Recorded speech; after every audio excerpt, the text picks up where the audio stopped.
Welcome to my YouTube channel. मैं सी शमी सलूजा। देखिए, आज हमारे साथ हमारे एक स्टूडेंट जुड़ रहे हैं एलिजाबेथ, जिन्होंने कि 2021 के जनवरी में ऑडिट सेक्शन को स्कोर किया है। 82 आपका स्कोर आया, तो first of all congratulation to Elizabeth. इस वीडियो के थ्रू हम उन स्टूडेंट्स को थोड़ा सा गाइडेंस भी देना चाहते हैं कि आपको अगर सीपी एग्ज़ाम को क्रैक करना है तो क्या क्या स्ट्रैटेजीज़ आपको फॉलो करनी चाहिए और आपकी एग्ज़ाम की प्रिपरेशन कैसे करनी चाहिए। तो आगे बढ़ने से पहले मैं आपको थोड़ा सा, जो ये व्यूअर्स हैं इस वीडियोस को देख रहे हैं, आप लोगों को मैं ये बताना चाहूँगा कि एलिजाबेथ हमारे इंस्टीट्यूट की स्टूडेंट है और she is just B Com graduate student और she is working the Deloitte. So she is working from last 7 year से, आई गेस आप डेलॉइट में काम कर रहे हैं, और जस्ट जनवरी में जो आपने अभी एग्ज़ाम दी है और विद इन 4 मंथ की जॉब को कंटिन्यू करते हुए इन्होंने ऑडिट सेक्शन को अपने फर्स्ट शॉट में हमारे इंस्टीट्यूट से क्या किया है, क्रैक किया है। तो वेरी वेरी कॉन्ग्रेचुलेशन। पहला मेरा क्वेश्चन आपके साथ में, हाउ यू फील, आपको कैसा लग रहा है ऑडिट का फर्स्ट सेक्शन पास करके? Sir definitely it's a great feeling. मतलब समथिंग जो मैंने सोचा था मैं नहीं सक्सेस पा रही इतने टाइम से। इट्स बिन मतलब मैंने पहले भी अटेम्प्ट किया है, but then I never gain that confidence या सक्सेस। मुझे यूजुअली जैसे 12th स्टैंडर्ड या कॉलेज तक वी नेवर फेल्ड, एंड जब मैं पहली बार जब इसमें फेल हुई थी मेरे को बहुत बड़ा धक्का लगा था। आई थॉट कि अब मतलब this is the end of it.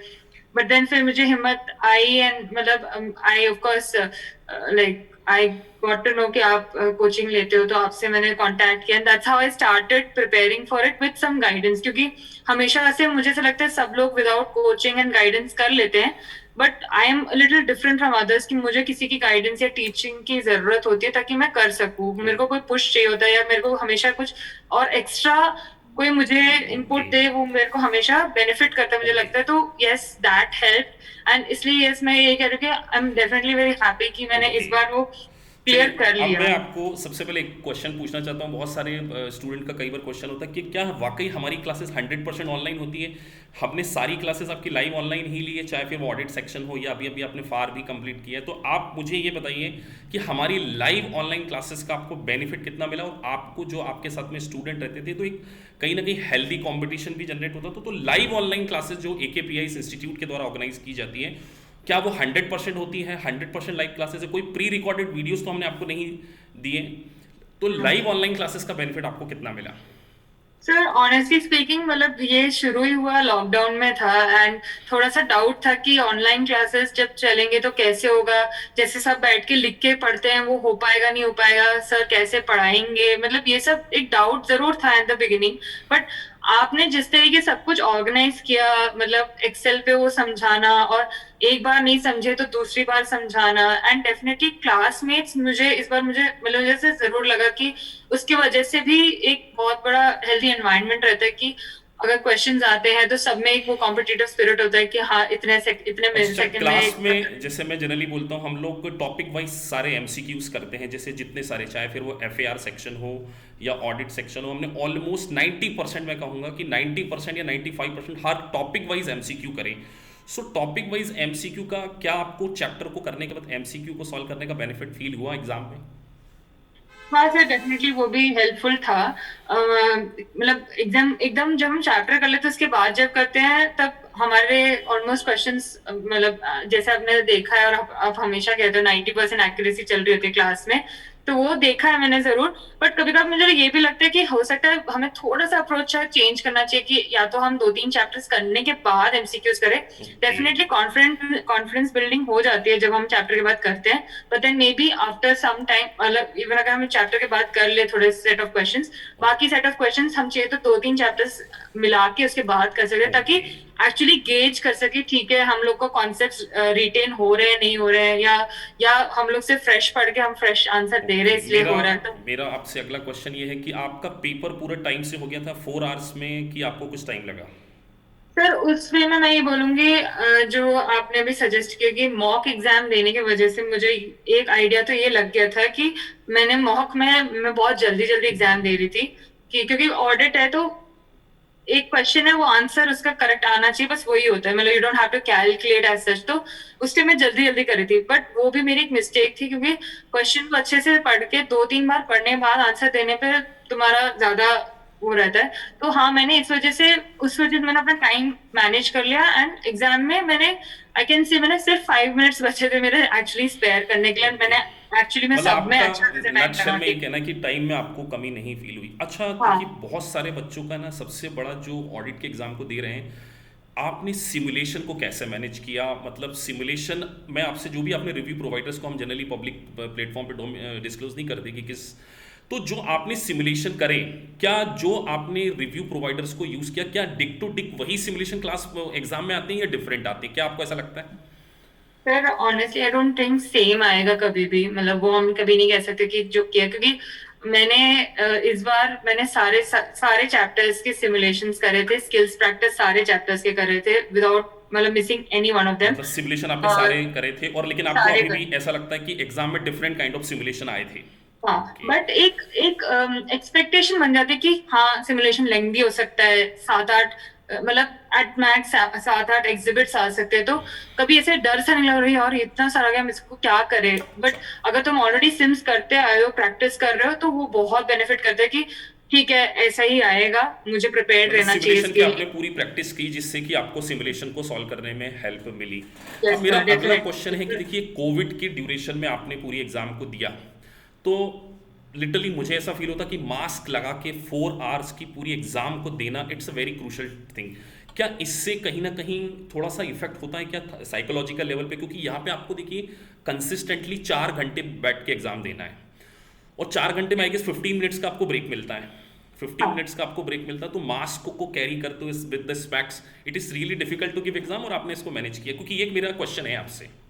Sir again वही, वो भी मतलब किसी फ्रेंड ने जब एग्जाम दिया तो उसने मुझे अगले दिन फोन करके बोला कि देख भाई, मास्क पहन के प्रैक्टिस करियो, अगर जब मॉक देगी स्पेशली तो मास्क पहन के प्रैक्टिस करना, ताकि आदत लग जाए, क्योंकि घर पे तो we are not use to wearing mask, तो हमें फील नहीं होगा, बट चश्मे के साथ मास्क पहनना सफोकेशन तो होता ही अलग से, प्लस फॉग अप हो जाता है ग्लास बहुत ज्यादा। मेरा तो खैर इतना पार नहीं, तो आई कैन रिमूव एंड मतलब कीप आप समटाइम्स, स्टूडेंट्स को ये बट एडवाइस करेंगे कि आप एक बार प्रैक्टिस अगर करना चाहिए सेल्फ उसके प्रैक्टिस साथ। करें तो मास्क पहन के 4 आवर्स की अपनी डेफिनेटली। कंसिस्टेंटली स्टडी करें। और मैं जस्ट 2-3 दिन पहले, शायद 23rd को मेरी आपसे बात भी हो रही थी एग्ज़ाम देने से पहले, तो मैंने आपको ये बोला था कि देखो आपके भले ही टेस्ट में शायद 3 टेस्ट में आपके 2 में आपने पास नहीं हुए थे, तीसरे में आपके 75 आए थे, और मैंने आपसे बोला था एलिजिबेथ कि देखो आप स्कोर करोगे। तो एक बात ये भी है कि देखिए मॉक टेस्ट को देखिए सम टाइम आपका परफॉर्मेंस नहीं, आपने 3 मॉक टेस्ट दिए और 3 में से आप में 2 में सक्सेस नहीं हुई, तीसरे में सक्सेस हुई, लेकिन जब आप फाइनल सीपीए के एग्जाम देने गए तो आपने उस एग्जाम को पास किया। सो कहीं ना कहीं कॉन्फिडेंस बहुत इंपॉर्टेंट रोल होता है। और मेरा एक क्वेश्चन आपसे है कि देखिए जब हम एमसीक्यू करते हैं तो एमसीक्यू कुछ डायरेक्ट क्वेश्चंस होते हैं, कुछ मोस्ट लाइकली होते हैं, कुछ एक्सेप्ट होते हैं, तो क्या इसी प्रकार के एमसीक्यू भी क्लास में आए थे, मतलब एग्जाम में? एग्जाम में हाँ जी सर आए थे, क्योंकि मतलब जो फर्स्ट टेस्टलेट था काफी डायरेक्ट क्वेश्चंस थे, अटेम्प्ट करना इजी था, पर जब तक सेकंड टेस्टलेट जिसमें बाकी 36 एमसीक्यूज होते हैं उसमें जब पहुंची तो मुझे ऐसा लगा बहुत सारे मोस्ट लाइकली क्वेश्चंस है, दो ऑप्शंस बहुत क्लोज लग रहे हैं, एंड मतलब उसमें एक्चुअली में वापस कॉन्सेप्ट को याद करना पड़ रहा था कि इसमें ये तो नहीं लग रहा ना, ये तो अप्लाई नहीं होता ना करके, मतलब वो जो आपने जैसे टेक्निक बताया था एलिमिनेशन वाला, वो जी, टेक्निक बहुत हेल्प किया था उन सब क्वेश्चंस में मतलब कि आपको ये ये लगता है तो कि जैसे हम पूरा क्वेश्चन को पढ़ें, जैसे जनरली मैं क्लास में बच्चों को बोलता हूँ कि आप 2 चीज़ों के ऊपर फोकस करें। मैं भी आप बच्चों को ये बताना चाह रहा हूँ कि देखिए जब आप ऑडिट सेक्शन में अगर एक क्वेश्चन को अटेम्प्ट कर रहे हो तो हमेशा पहले नीचे से बॉटम से स्टार्ट करें, क्योंकि कई बार क्वेश्चन बहुत लेंदी होता है, तो नीचे आपको पहले पता हो कि आपको क्या आंसर देना है, चाहिए। क्वेश्चन पढ़ें और एलिमिनेशन से जाएं कि आपको 4 में से 2 तो बिल्कुल हो नहीं सकते, वो बाहर हो सकते हैं। अब मेरा क्वेश्चन एलिजिबेथ से है कि आपने गैस वर्क कितना किया, जिस आपको ऐसा कितना पोर्शन लगता था कि जिसमें आप टोटली ब्लैंक थे और आपने गैस वर्क से पूरे क्वेश्चन को, क्या कुछ छोड़ा था अपने एग्जाम में कि पूरा नो गैस? सर, क्योंकि नेगेटिव मार्किंग तो इसमें होती नहीं है।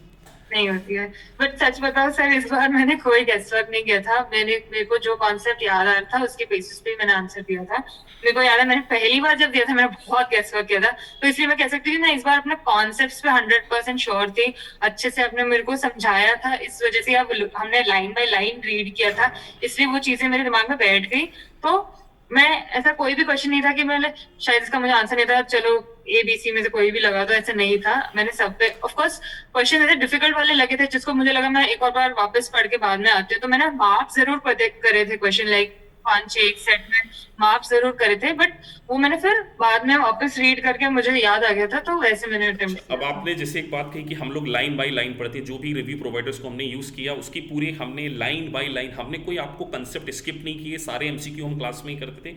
मेरा अगला क्वेश्चन आपसे ये भी है कि जॉब के साथ में, बिकॉज देखिए वर्क प्रेशर होता है, डिलॉयट जैसी कंपनी में आप काम कर रहे हैं, तो डिलॉयट के वर्क प्रेशर को कैसे मैनेज करना, और साथ में क्या रेगुलर आपको कितने घंटे स्टडी करना चाहिए? जैसे आपने 4 मंथ में एक सब्जेक्ट को करेक्ट किया, और वेरी होपफुल कि आप अभी एफ सेक्शन को भी करेक्ट करेंगे, और we are 100% supportive to you. आप, हमारा सपोर्ट तो आपको हमेशा ही रहेगा।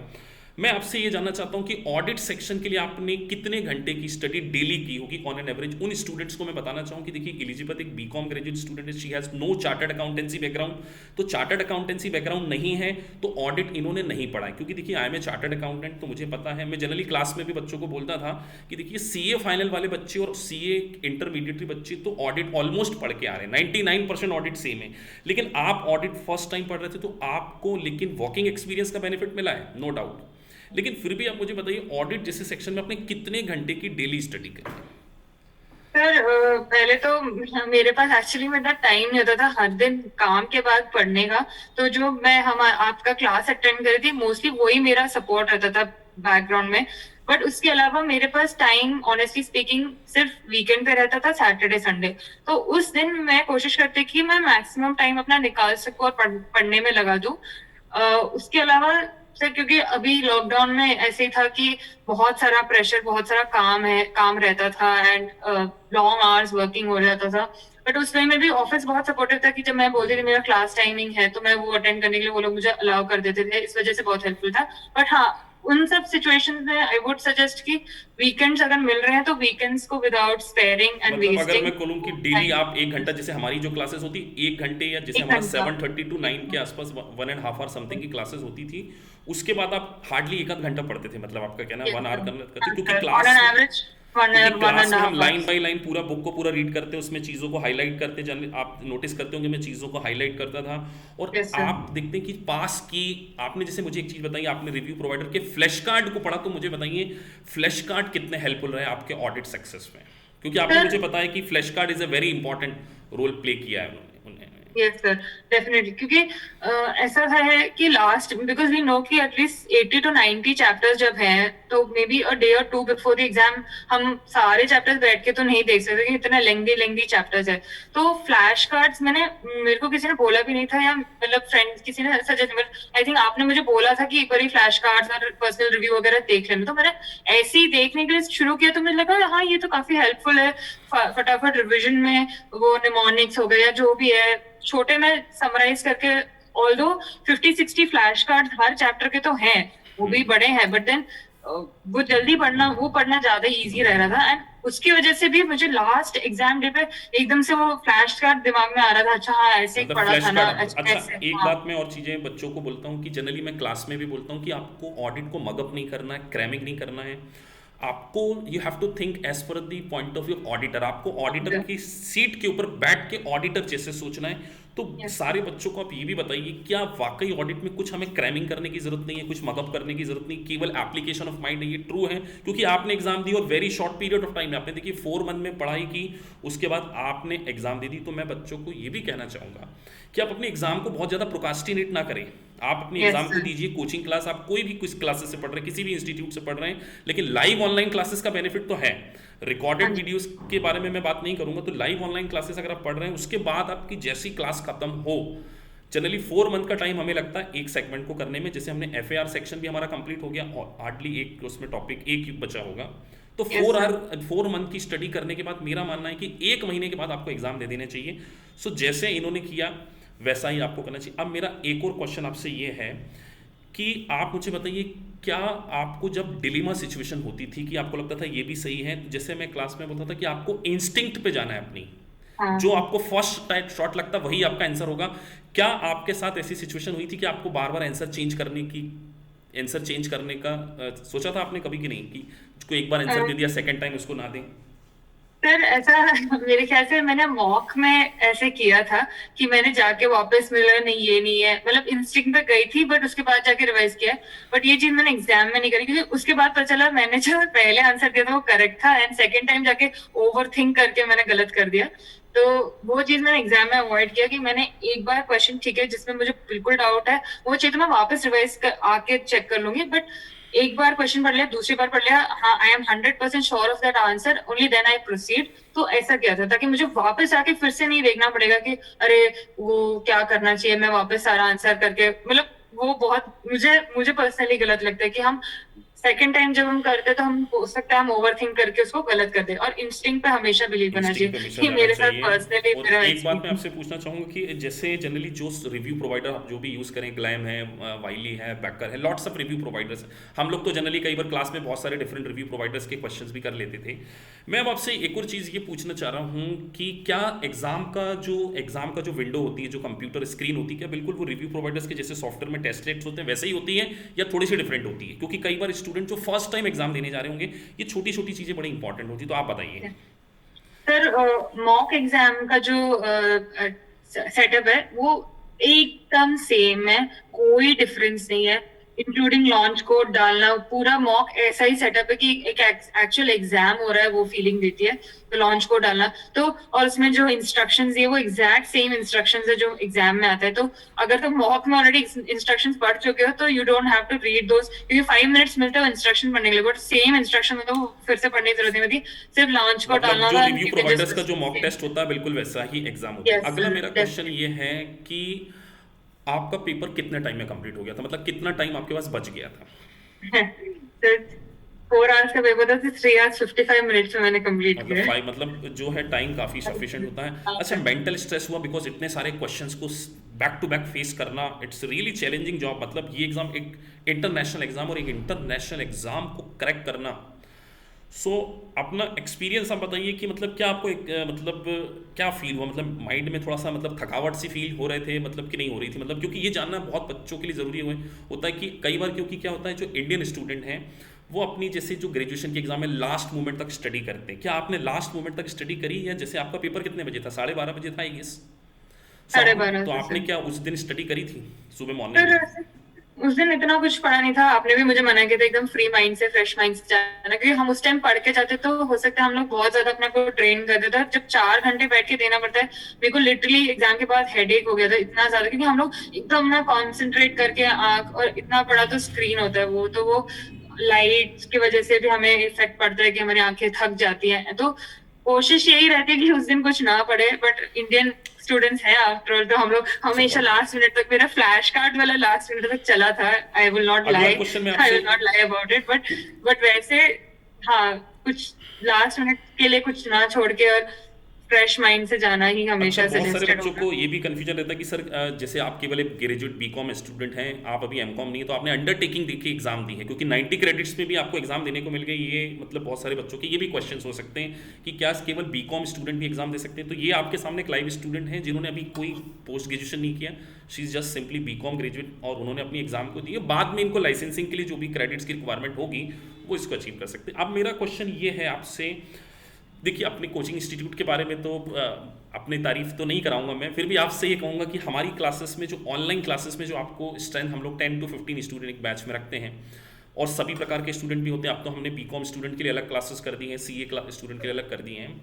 सो आप मुझे बताइए, वाकई लाइव ऑनलाइन क्लासेस जो आपने ऑलमोस्ट 100%, आपने एफएआर सेक्शन हमसे पूरा पढ़ा, सारे सिमुलेशन हमने करे, सारे एमसीक्यूज हमने सारे सॉल्व करे, प्रॉपर टेस्ट भी हुए, सब कुछ हुए, क्योंकि क्लास के बाद हम लोग कई बार मिक्स टॉपिक्स मिला के टेस्ट लेते थे, और कई बार आप लोगों का परफॉर्मेंस नहीं आता था, तो मैं आपको हमेशा ये बोलता था कि आपको है ना एक एक टॉपिक वाइज भी और मिक्स करके आपके क्या देना चाहिए टेस्ट। सो बस लास्ट में AKPIS इंस्टीट्यूट के फीडबैक में, क्योंकि आप सक्सेसफुल स्टूडेंट हैं, तो लाइव क्लासेस आपने हमारी पढ़ी है, तो बस 2 मिनट अगर आप कुछ कहना चाहें कि मतलब लाइफ में आपको बेनिफिट क्या मिला, और किस तरीके की हमारी पूरी अप्रोच रही पूरे 4 मंथ की, बस केवल 1-2 मिनट में आप इसको समअप करना है।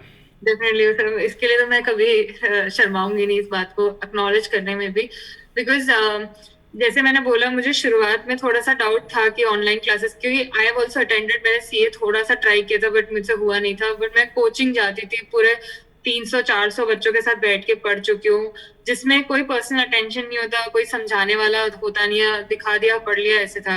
बट जब ये ऑनलाइन क्लासेस हुई भी, तो the way you taught is की लाइन बाय लाइन हो गया, चीजें हाईलाइट करना, मार्क करना, एंड लाइन बाय लाइन तो रीड करते हो सर आप, बट अपार्ट फ्रॉम दैट आप एग्जाम्पल्स देते हो, या इवन अगर हम अलग से पूछते हो तो you are always ready with an example कि हमें दिखा के, ताकि वो कॉन्सेप्ट क्लियर हो जाए, ना कि ठीक है लाइन पढ़ के चले गए तो हो गया, नहीं, आप एक्चुअली हमको वो लाइव एक एग्जाम्पल के थ्रू खुद क्रिएट करके ही सही, आप कभी बुक का एग्जाम्पल नहीं लेते। मतलब वो भी चीज मैंने नोटिस किया, मतलब आप अपने कॉन्सेप्ट को लेके बहुत लाइक, मैं अगर अचीव करना चाहूंगी तो मैं उस लेवल पे पहुंचना चाहूंगी जब मेरे खुद से मुझे कॉन्सेप्ट्स आते हो और मैं दूसरों को एक्सप्लेन कर सकूं, ना कि मुझे बुक देखना पड़े कि बुक में ऐसा लिखा है तो ऐसा करना चाहिए। तो वो चीज बहुत हेल्पफुल थी कि एग्जाम्पल्स कोट करना।